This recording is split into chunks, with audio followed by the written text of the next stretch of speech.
London, 1947. A forgotten letter and a daughter determined to break the silence that killed her father.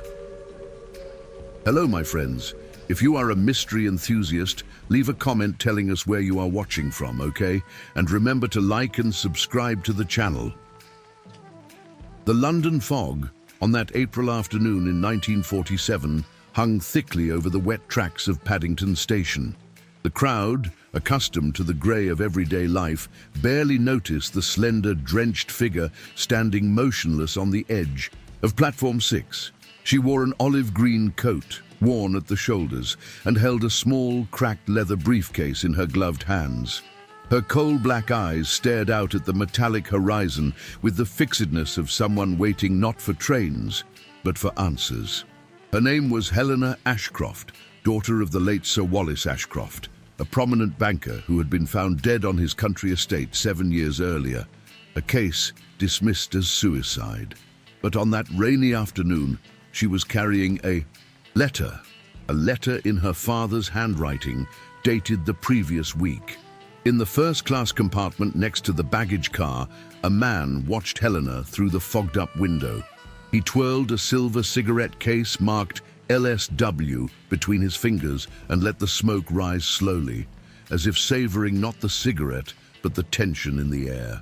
Lord Sebastian Whitmore was known in London's most refined circles as a diplomat in voluntary seclusion since the end of the war. But few knew that before that. He had worked as a consultant to Scotland Yard on sensitive cases involving blackmail, disappearances, and state secrets. When he saw Helena, his eyes narrowed with something like recognition or guilt. He whispered to himself, "Ashcroft."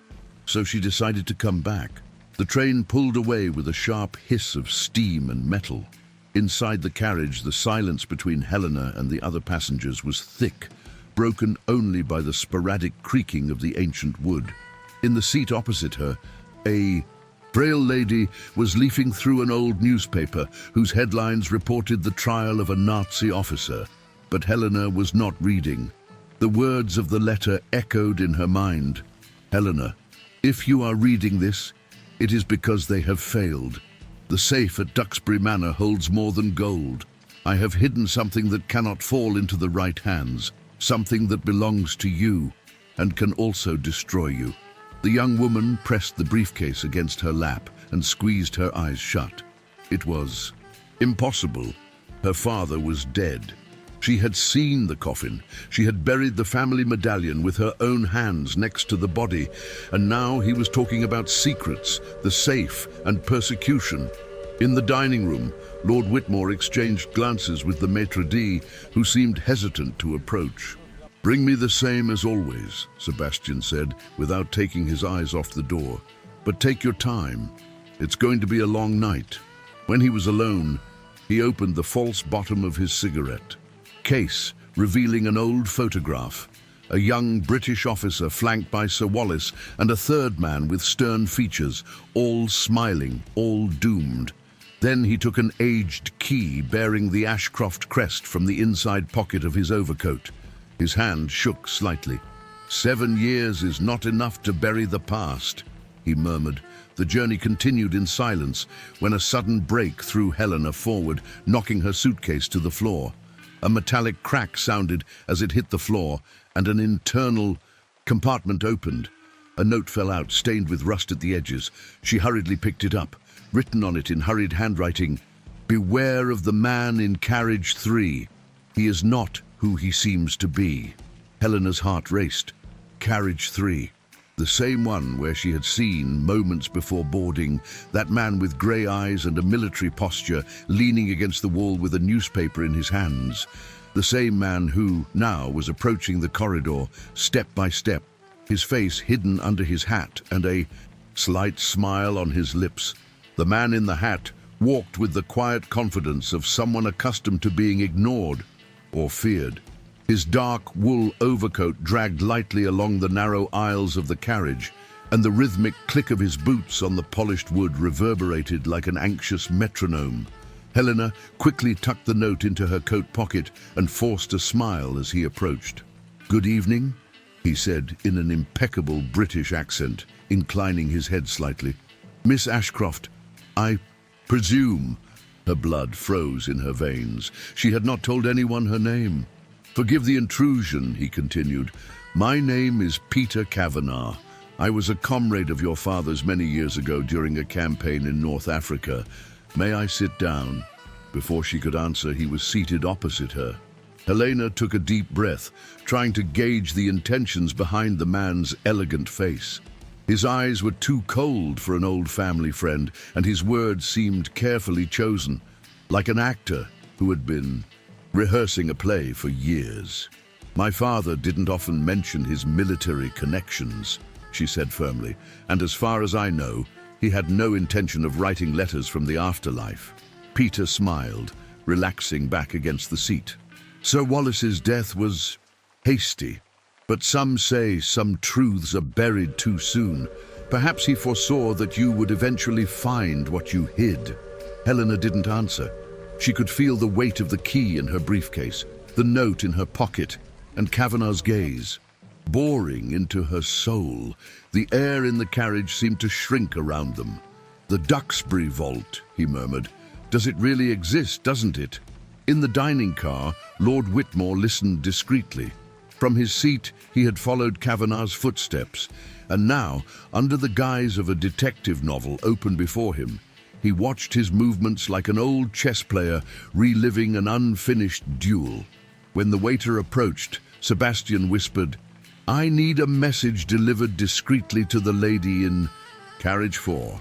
Just say, 'Beware the glass soldier.'" The waiter hesitated, then nodded. A few minutes later, the message arrived to Helena, folded in a linen napkin. She opened it slowly. The contents made her shudder. That phrase, "glass soldier," was a nickname her father had used for an officer who had feigned loyalty but betrayed his entire unit in Benghazi, 1942. And that traitor was Peter Kavanagh. Helena stood up without saying a word and walked to the toilet of the carriage, where she locked herself. The mirror showed her the reflection of an exhausted but determined woman. She picked up the note she had received and compared it with the handwriting on her father's letter. They were different. One was firm, sure. The other was hurried, shaky. Two hands, two intentions. She still didn't know who to trust, Whitmore, the man who had disappeared from her life after her father's death, or that strange, alluring man, Kavanagh, who clearly knew too much. A third, older letter fell. Out of the false bottom of the suitcase, it bore the stamp of the Foreign Office and a date, July 3rd, 1940. Inside, it was a simple note. "The name of the traitor is among them. Only the safe will tell who." That night, the train glided across sodden fields toward the English countryside, a spectre of iron and steam crossing a mournful landscape. In the reserved compartment, Helena was returning to her seat when she noticed something peculiar. Peter Kavanagh was gone. His seat was empty, and only a leather glove had been left on the table. Inside it, neatly folded, was an old photograph, Sir Wallace, Lord Whitmore, and a dark-haired woman with intense eyes, their mother, Beatrice Ashcroft. On the back of the photo, handwritten, was a message in French. "Le silence est un choix, l'amour est un fardeau." Silence is a choice, love is a burden. Helena stood motionless before the abandoned glove and the photograph.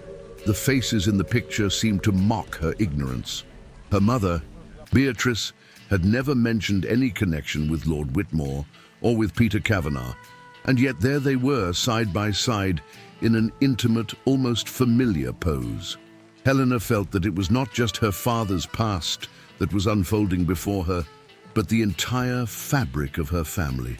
She sat back down and stared at the glove for long moments, as if it might somehow explain Peter's sudden absence. But before she could think any further, the carriage door burst open. Sebastian Whitmore entered, wrapped in his overcoat, his face tense, his eyes scanning the room. When he saw her, he nodded briefly. "We need to talk. Now." The dining car was nearly empty when they sat down at a table in the back, out of sight.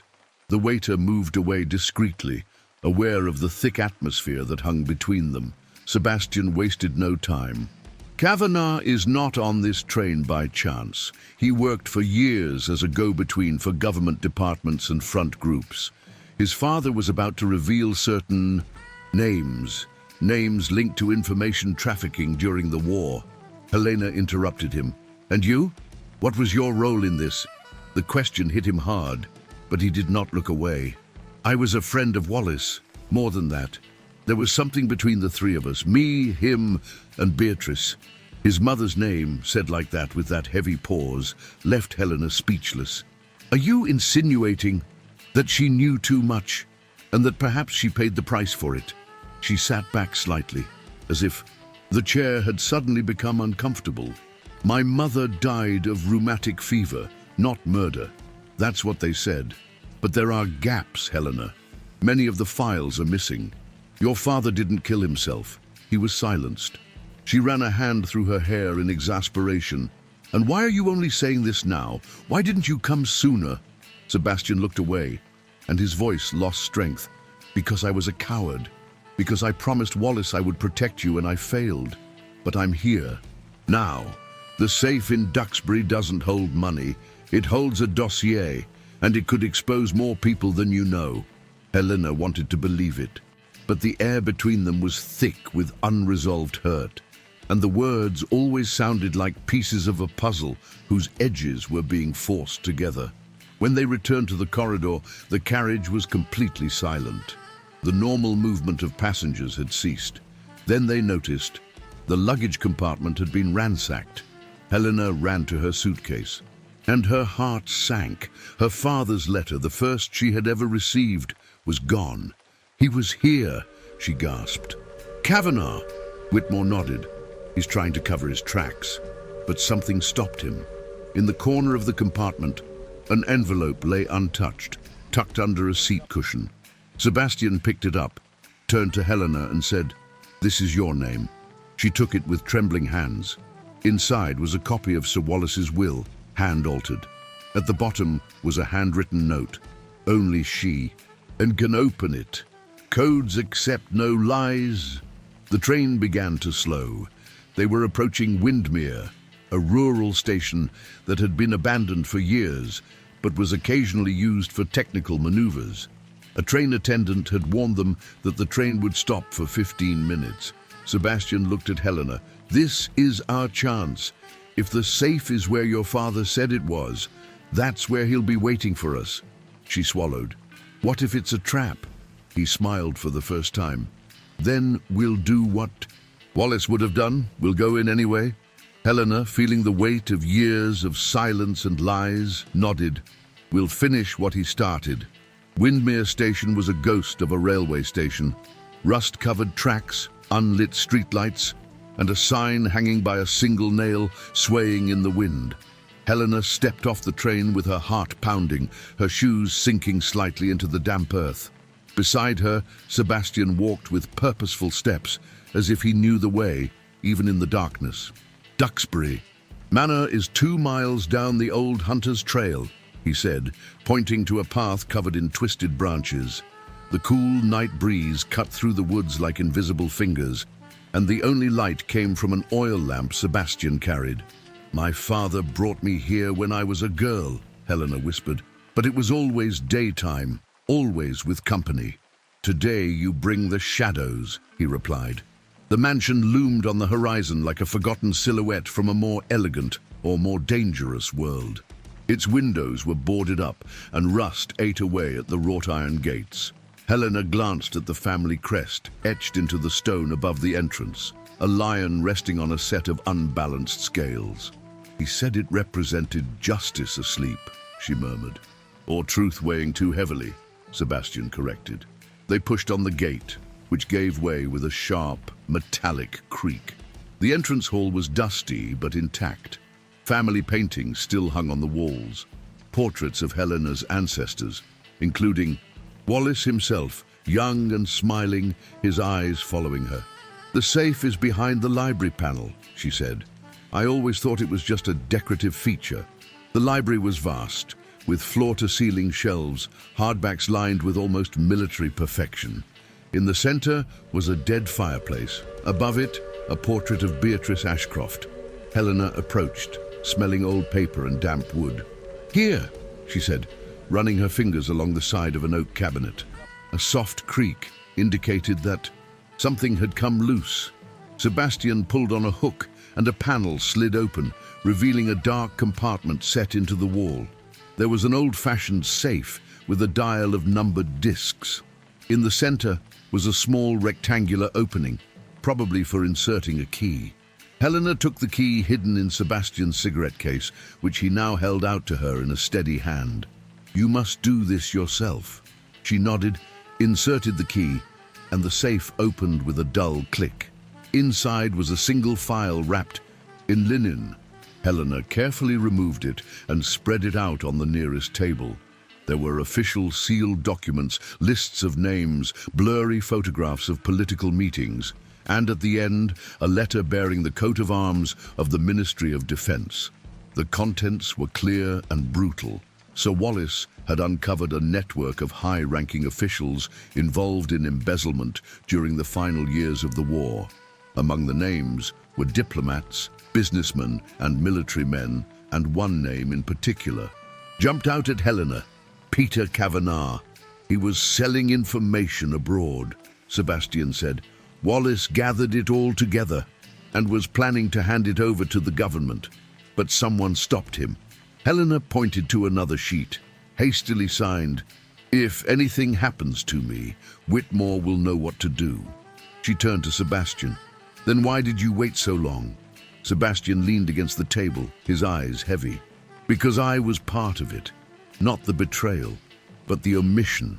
I was warned. They said that if Wallace didn't stop, his daughter would suffer the consequences, so I ran. I cut ties. I tried to protect her, but it doomed me." The silence that followed was long and heavy. Helena approached him, her eyes full of questions and wounds. "Did you love her?" she whispered. "My mother?" Sebastian took a moment to answer.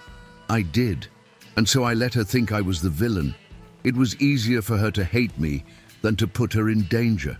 But I never stopped watching you from a distance." Before he could say more, the sound of a door slamming echoed through the mansion. They both froze. They were no longer alone. The sound echoed again, dry, direct, coming from the east wing of the mansion. Helena and Sebastian exchanged a quick glance and instinctively turned off the lamp.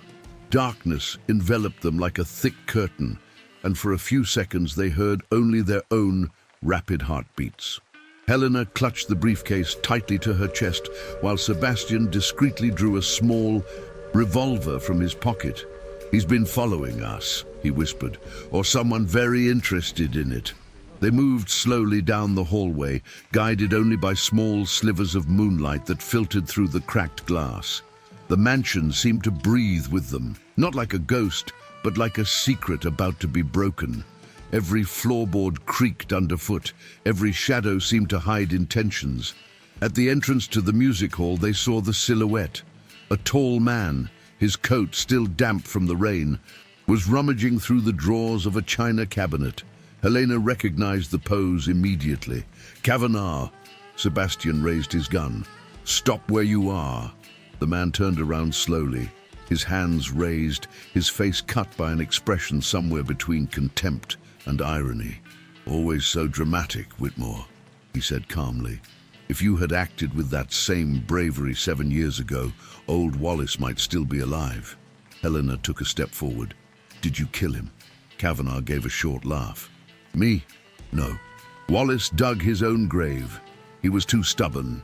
He thought he could face monsters with words." "And you sold them all for money?" Helena countered. "Or out of fear?" Kavanagh didn't answer. He just looked at Sebastian's revolver. "Are you going to kill me here, in front of her?" Whitmore hesitated, his finger still firmly on the trigger. "If I wanted to kill you, I would have done it on the train. But now we have proof. You will answer for it." Kavanagh smiled, crossing his arms. "Proof? Do you really think they're going to listen to the daughter of a dead man and a failed diplomat?" These documents are so much rubbish, Whitmore. They're from a time when the truth mattered. Helena stepped closer, her anger pent up. And what do you want anyway? To burn everything? To silence what's left? No, he said. I want a deal. He pulled a sealed envelope from his pocket. I have copies of everything. If you let me out, I promise to disappear forever. Otherwise, you two will be the next names. To vanish from history. Sebastian looked at Helena. She took a deep breath. No, no more silence. Kavanaugh heard the firmness in her voice. His expression changed. He lost control, if only for a second. If you go to the police, they'll deny everything. Your names will be on blacklists. Your lives will be over. Helena lifted her chin. Then it will be the end, but with dignity. In a sudden movement, Sebastian lowered the gun and pointed it at the door. Leave, now, and pray that what you planted never blooms. Kavanaugh hesitated, then stepped back. You don't understand. There are more people in this than you realize. He disappeared through the back door, and the two of them stood in silence. The safe was still open, all the papers there. But something had changed, not the contents, but the perception. Now it was a war of versions, of reputations, of who could shout the loudest. Back in the main hall, Helena collapsed onto the dusty sofa. He'll run away, she said, and no one will believe us. Sebastian sat down beside her, his eyes heavy. Maybe, but he knows we're willing to go all the way. That changes everything. Helena stared at him for a moment. You lied to me when you said you never saw my mother after the war. He looked away. Yes, I did. Twice. The last time was 3 months before Wallace died. She told me she suspected Kavanaugh, that someone in the family was covering up the leaks, but she was also sick and tired. Helena nodded slowly. She knew I would have to face this eventually. Maybe she wrote that letter, knowing it would take a while for me to be ready. The silence between them was the most genuine of all. The next day, they returned to London. Helena carried the briefcase of documents as if it were an extension of her own story. On the way back, neither of them spoke. The mist outside the train window seemed to represent the tangle of decisions that lay ahead. When they arrived, they went straight to Sebastian's house in Belgravia, a modest 2-story house with antique furniture and the smell of polished wood. There, she spread the papers out on the dining table as if putting together a jigsaw puzzle. There are names here I've never heard of, she murmured, but others are familiar. Politicians, judges, even the director of Vetsfield Hospital. Sebastian nodded. It goes deeper than it seemed. Wallace didn't just find a traitor. He stumbled upon a whole web. Helena fingered the edge of one of the files, as if weighing the cost of each decision from now on. Later, Sebastian received a coded call. He answered calmly, but his eyes quickly hardened. I understand. Thank you. When he hung up, he looked at Helena. Kavanaugh gave us the envelope. We copied the right documents. She was surprised. How do you know that? He hesitated. Because the person on the other end is someone you trust. Someone who has also lost a lot. Helena narrowed her eyes. Do you still have contact with the government? Sebastian neither denied nor confirmed. Let's just say that certain ghosts owe me favors. Helena didn't answer. She turned back to the documents and picked out an envelope. Here's the name of an inspector from the yard, Malcolm Fry. He worked on my father's death. If anyone tried to cover it up, they might have gone through him. Sebastian frowned. Frey retired right after the inquest was over. They say he bought a house in the country. Strange, isn't it? Late that afternoon, they drove to the old inspector's address, a secluded cottage in Hampshire, surrounded by crooked trees and a silent lake. The man, now white-haired and with haggard eyes, greeted them reluctantly. I haven't spoken about that case in years, he said. Helena persisted. We're not here out of curiosity. We need the truth. Frey watched them with a kind of guilt. Your father was a good man, but he meddled where he shouldn't have. I was ordered to close the investigation. I was rewarded with a generous pension and silence. Sebastian crossed his arms. Who gave the orders? The old man hesitated, but his eyes fell on a name at the top of one of the papers Helena held. That man, Sir Henry Blackwell, Helena whispered. He's still a member of Parliament, and one of the most powerful, Frey added. He's alive and untouchable. Back in the city, Sebastian and Helena knew they couldn't bring down Blackwell with simple accusations. They needed something incontrovertible, and it was at that moment that Helena remembered something her mother had said years before, in the last months of her life. If one day it all seems meaningless, look in the diary. Beatrice Ashcroft, discreet and cultured, kept a diary of travels and secrets, always locked away. The next day, Helena returned to her childhood home, now empty and decaying. In the room where her mother used to write, she found the diary intact under a loose floorboard. The lock was simple. She opened it carefully. There were handwritten pages with accounts of meetings, impressions of influential men, and finally, an underlined entry. Blackwell, Kavanagh. Whitmore has been removed. Wallace wants to go all the way, I'm afraid. She came back with the diary in her hands, the pages stained with old tears. Sebastian read it silently and leaned back in his chair. This changes everything. We have her testimony. Unofficial, but enough to force Parliament to move. Helena stared out the window at the horizon. You said ghosts owe you. Favors. It's time to collect them. Sebastian stood up, his eyes as steady as ever.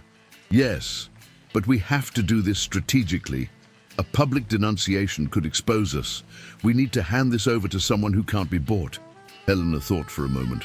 I know a journalist. She worked with my father years ago, Caroline Havisham. She's respected, brave, and she's tired of the silence that hangs over this country. Sebastian nodded. So she's the one we start with to expose everything. Caroline Havisham welcomed them into her second-floor apartment in a discreet building in Kensington. The journalist, with her elegant features and piercing gaze, was known for exposing scandals with the precision of a surgeon and the instinct of an animal in enemy territory. When she saw Helena, she smiled slightly. You are the image of your mother, but with your father's eyes. After a brief exchange of pleasantries, Sebastian laid the documents out on the living room table. Caroline read, them with surgical attention, scanning the signatures, dates and seals. This is more than a scandal.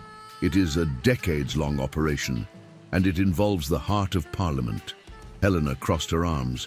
And you're going to publish it? The journalist closed the folder with a sharp snap. I can't. Not now. But I can prepare the groundwork. At the tension in the air, Caroline explained, if we publish everything at once, Blackwell will use his political machine to discredit us. We need a series. Lay the facts out piece by piece. Let him hang himself with his own contradictions. Sebastian agreed, but there was urgency in Helena's eyes. What if he runs away before then? What if he silences the few who remain? Caroline paused. Then we need more than paper. We need someone to confront him. In public. In direct contrast. Helena got the message. You want me to speak? Yes. Not as Wallace Ashcroft's daughter, but as the woman who refused to be silenced. The young woman felt the weight of that thought settle on her chest like a cold breath. The choice between safety and truth had never been so clear or so cruel. In the days that followed, Caroline began to publish discreet articles in opinion columns. Texts about a generation of leaders burying the mistakes of war, figures in positions of command, and the courage of those who will not inherit silence.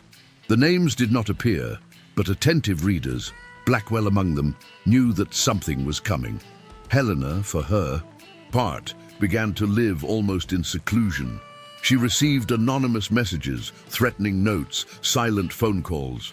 One night, a stone broke the window of her apartment.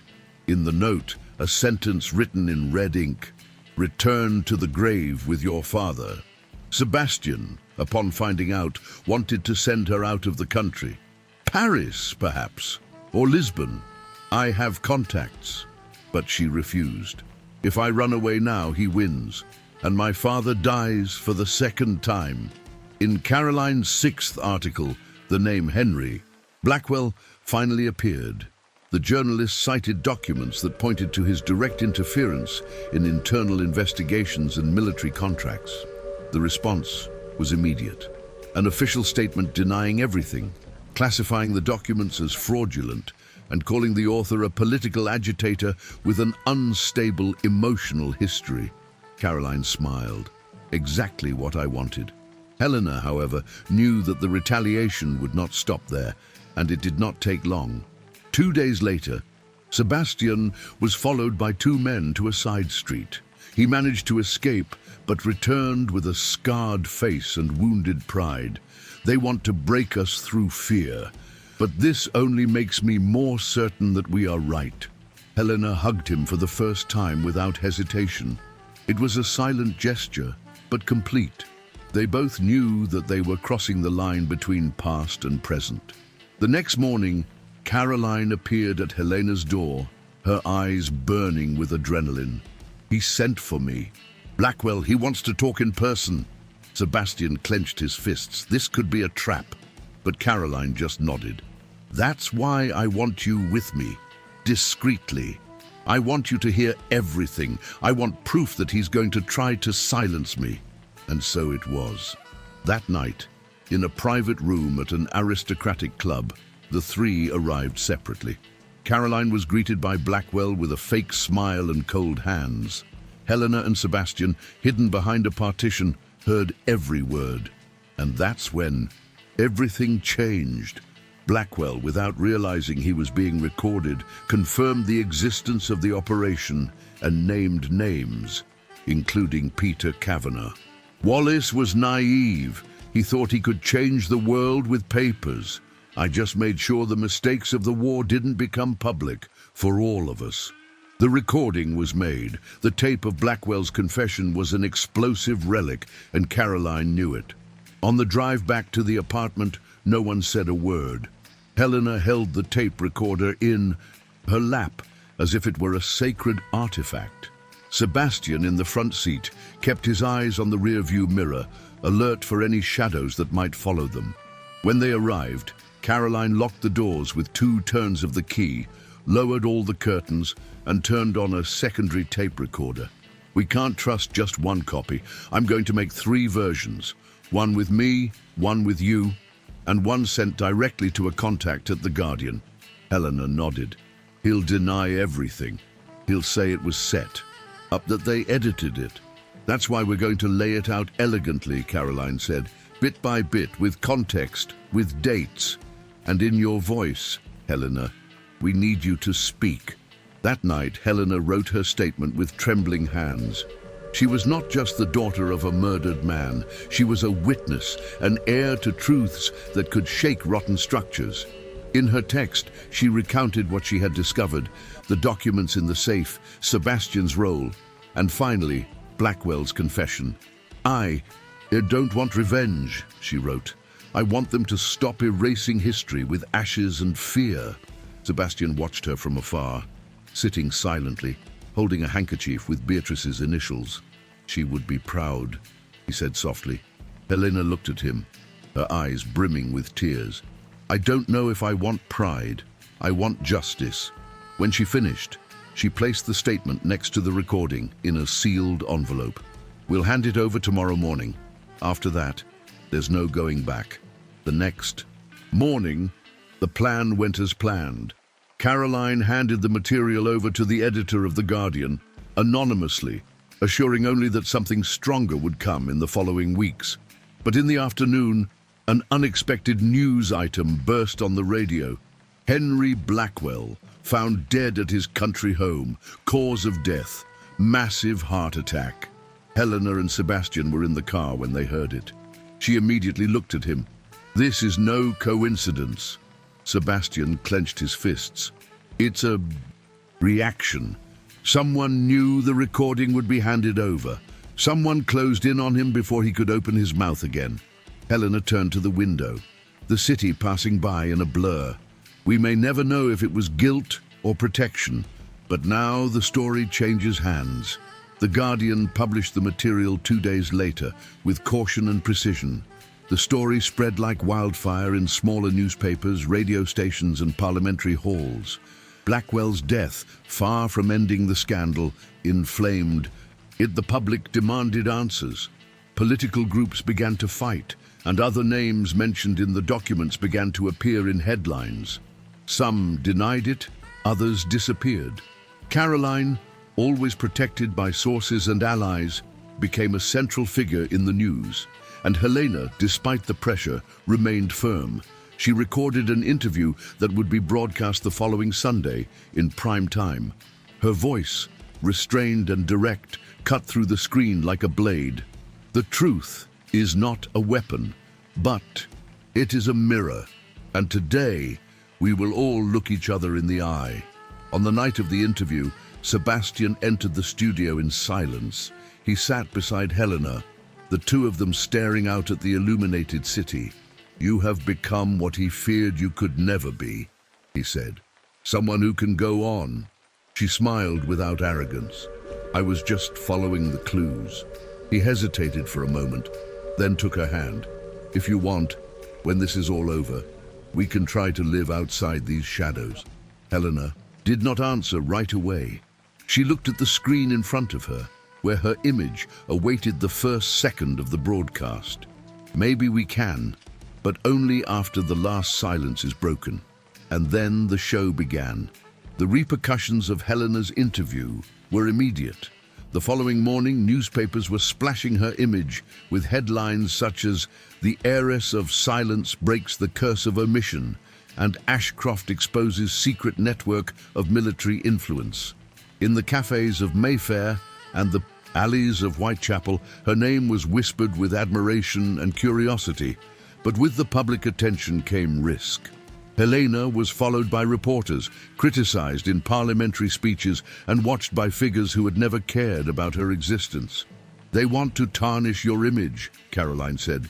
"If they can't deny the facts, they will attack those who brought them to light." Helena, despite her fear, refused security. "I want to be seen. I want them to know that I'm still here, that I haven't backed down." Meanwhile, Sebastian worked quietly behind the scenes. He talked to old diplomatic colleagues, retrieved files, coordinated with lawyers, and moved pieces that only an old-school man could move. "We have a real chance of opening a special parliamentary committee," he said one night, "but they'll need physical evidence, not just recordings. We need the rest of the documents your father mentioned, the ones that weren't in the safe." Helena looked up. "Did he hide them?" "Somewhere else."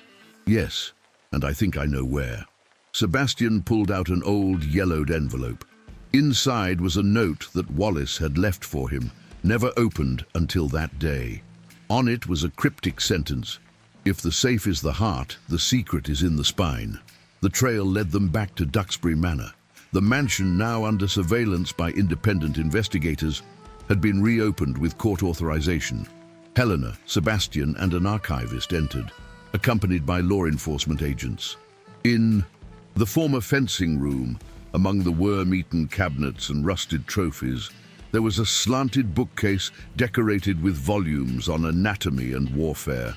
Helena pulled out one of the books, The Vertebral War, and a mechanism clicked behind the wood.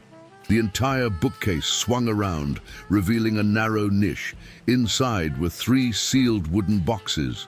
The contents were devastating: detailed reports of bank transactions, secret telegrams, fraudulent reconstruction contracts, and photographs. So many photographs. Helena stepped back, her hand over her mouth. They documented everything, even the private meetings. Sebastian only murmured, "Wallace saved the right weapons for the last battle." With these documents, the case took on a new dimension. For the first time, there was material evidence, indisputable signatures, dates, bank records, recordings, and testimonies. Parliament had no choice but to set up the commission. Blackwell's allies tried to divert, downplay, even blame isolated post-war actions, but it was too late. Kavanagh, whose name appeared on almost every document, had disappeared completely. Some claimed to have seen him boarding a plane to Istanbul. Others claimed he had been eliminated by former associates. Helena, silent, simply kept an unsent letter he had left in her apartment. "You have won, but there is always another mirror waiting. Take care of yourself." She did not know if it was a warning, a threat, or a farewell. Perhaps it was all of the above at the same time. At the last public hearing, Helena was called to testify formally. She wore a simple dark blue dress, her hair tied back and her posture firm. When the judge asked her why she had gotten involved in something that pitted her against the most powerful men in the country, she answered clearly, "Because I spent my whole life hearing that my father killed himself, and my mother fell ill with grief. Because I was told that silence was prudence, and because when I found out the truth, she had been waiting for years, and no one should have the right to bury her again." The hall fell silent. Sebastian, from the back of the room, smiled. Caroline, sitting next to the press, held a handkerchief to her eyes. It was the beginning of a new era, one built on the ruins of fear. Months had passed since the last hearing.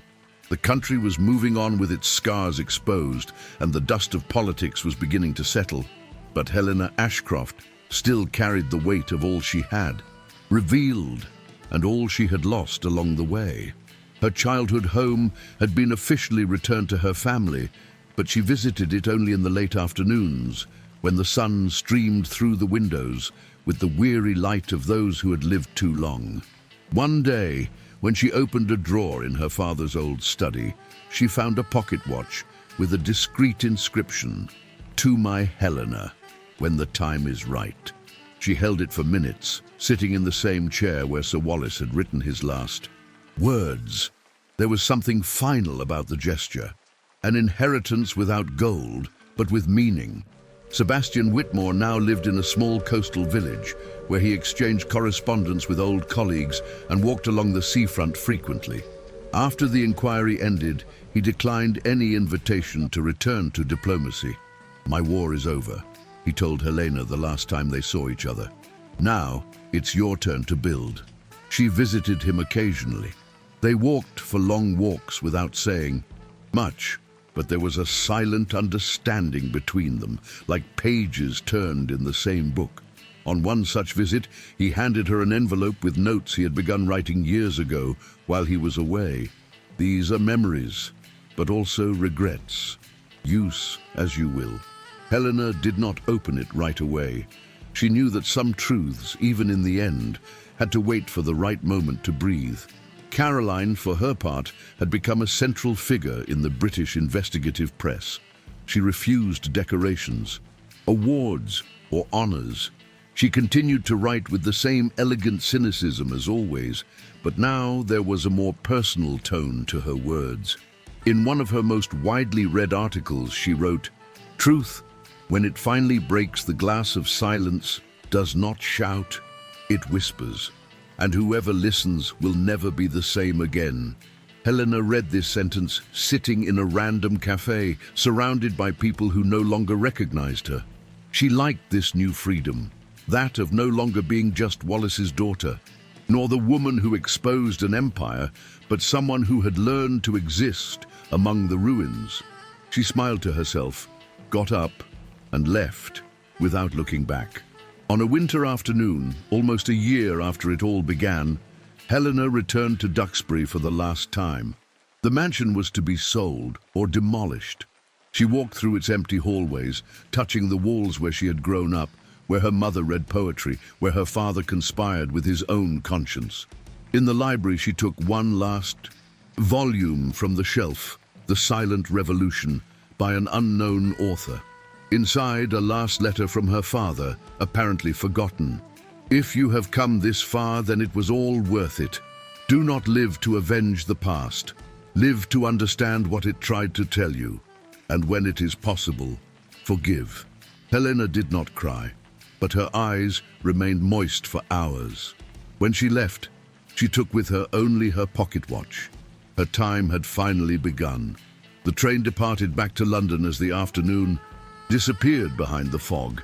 Helena looked out the window without thinking about anything in particular, and perhaps that was why she thought about everything.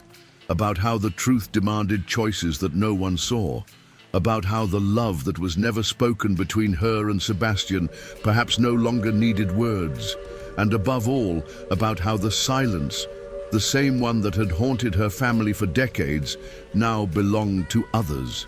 In the carriage, a couple whispered.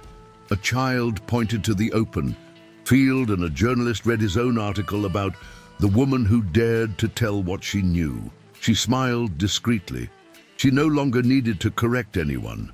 She no longer needed to prove anything. She was, finally, just Helena, and that was enough. If you like this story, subscribe to the channel, leave a like and activate notifications so you don't miss future content. See you later.